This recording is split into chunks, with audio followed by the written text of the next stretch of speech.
Boycott చేయమన్నారు. కామెంట్లు చేశారు, సెటైర్లు పేల్చారు. అయినా ఆలియా నటించిన డార్లింగ్స్ మూవీ ఓటీటీలో సందడి చేస్తోంది. షాక్ ఇచ్చే రెస్పాన్స్ ని సొంతం చేసుకుంది.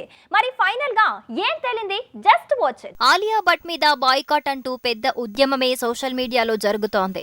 అలాంటి సిచ్యువేషన్ లో ఆలియా చేస్తున్న ప్రయోగం డార్లింగ్స్ మూవీ ఓటీటీలో రిలీజ్ అయింది. కథలోకి వెళితే అనుమానంతో వేధించే మొగుడికి బుద్ధి చెప్పి వదిలించుకునే ప్రయత్నంలో చిక్కుకున్న ఓ గృహిణి గృహహింస కథే డార్లింగ్స్. భద్రు పాత్రలో ఆలియా పాతుకుపోతే తన తల్లి పాత్రలో షెఫాలి షా షాక్ ఇస్తోంది. ఇక హీరో కమ్ విలన్ లాంటి పాత్రలో విజయ్ వర్మ కదిలించాడు, షాక్ ఇచ్చాడు, మెప్పించాడు. మొత్తానికి పాత్రలో పాతుకుపోయాడు. మామూలుగానే కామెడీ మూవీలను కరెక్ట్ గా హ్యాండిల్ చేయకపోతే సీన్ రివర్స్ అవుతుంది.